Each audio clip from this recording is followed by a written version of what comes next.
Na consulta, o pediatra mediu a cabeça do seu bebê, anotou um número na caderneta e disse: ele está no percentil 10. Você saiu dali sem saber se isso era normal, se precisava se preocupar? Isso acontece com muito mais mães do que você imagina. O pediatra fala o número em segundos, segue para o próximo item do exame e você fica com aquele número guardado na cabeça sem entender o que ele realmente significa para o seu filho. E é justamente sobre isso que eu quero conversar com você hoje.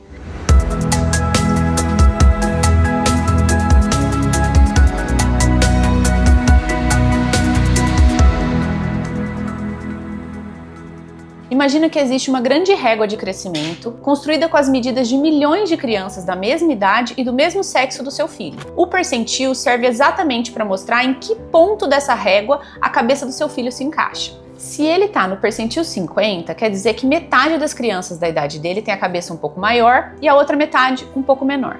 Se ele está no percentil 90, a cabeça dele é maior do que a de 90% das crianças da mesma idade. O número sozinho não é um diagnóstico, ele é só uma posição dentro dessa régua. E aqui está o ponto que eu mais preciso esclarecer. Uma criança que fica no percentil 10 ou no percentil 90 desde pequena e continua ali ao longo do tempo, na maioria das vezes não tem nenhuma alteração. Ela simplesmente segue o seu padrão. Se você ou o pai da criança tem a cabeça maior ou menor do que a média, é esperado que o filho de vocês siga esse mesmo padrão. O que realmente costuma preocupar não é um número isolado em si, é quando a medida da cabeça muda muito de uma consulta para outra. Uma criança que sempre foi no percentil 40, poucos meses passa a medir perto do percentil 85, ou ao contrário, isso pesa muito mais do que um número alto ou baixo que se mantém estável desde o nascimento. Quando o pediatra anota esse número na consulta, o que ele está fazendo, na prática, é montar um histórico que vai sendo construído consulta após consulta. Não é uma foto única, é um filme. O pediatra vai olhar para as medidas anteriores, para o tamanho da cabeça dos pais, para os marcos de desenvolvimento da criança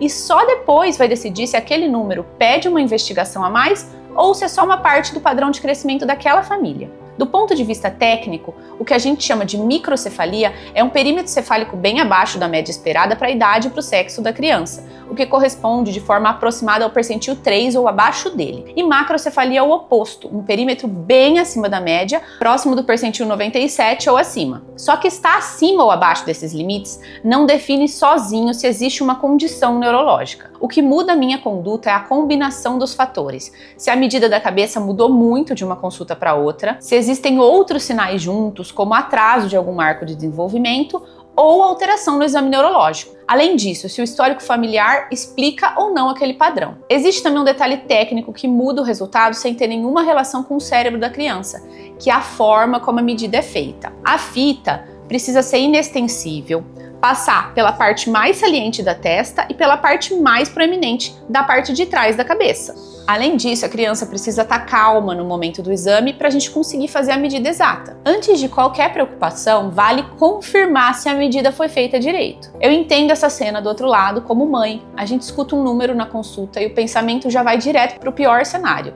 antes mesmo de entender o que aquele número de verdade representa. Eu acho importante te dizer isso porque a preocupação que você sente ao ouvir percentil tal não é exagero seu. Ela só precisa de mais contexto do que costuma caber numa consulta às vezes muito rápida. O pediatra é quem acompanha essa régua no dia a dia e sabe quando um padrão foge do esperado para aquela família. E o neurocirurgião pediátrico entra quando existe uma mudança de faixa relevante, quando o perímetro cefálico vem acompanhado de outros sinais neurológicos ou quando o pediatra identifica uma dúvida que pede um olhar mais aprofundado sobre o crânio e sobre o desenvolvimento cerebral. Não é papel do neurocirurgião substituir o acompanhamento pediátrico de rotina. Ele é complementar a esse acompanhamento exatamente nesses casos, em que o padrão do crescimento da cabeça, sozinho ou combinado com outros sinais, pede uma avaliação mais específica. Numa avaliação com esse foco, eu vou revisar o histórico completo das medidas do seu filho, não só o número mais recente. Pergunto sobre o tamanho da cabeça dos pais, avalio os marcos de desenvolvimento junto com o exame físico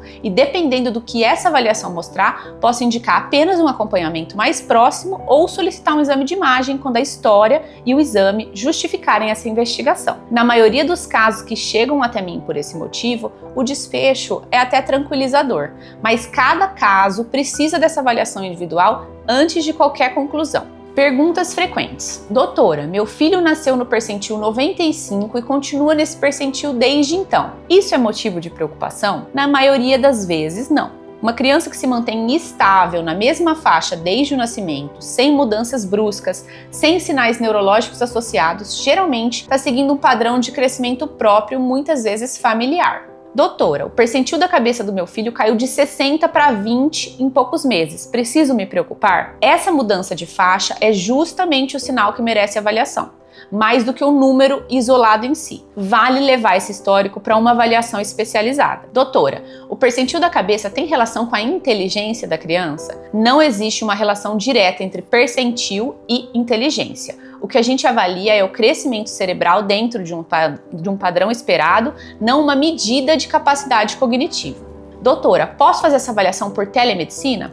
Sim, você pode me enviar o histórico de medidas do seu filho e as informações de pré-natal, de parto, e na consulta online a gente vai revisar esse histórico junto e definir se tem necessidade de um exame complementar ou apenas um acompanhamento. O percentil da cabeça do seu filho é uma ferramenta de acompanhamento, não um veredito isolado. O que ele significa de fato depende do histórico completo da criança, do padrão da família e do que acontece ao longo de um tempo, não de um número ouvido uma única vez numa consulta rápida. Se esse vídeo te ajudou a entender melhor o que aquele número na caderneta significa, comenta aqui embaixo em que percentil está seu filho e se isso já te preocupou antes.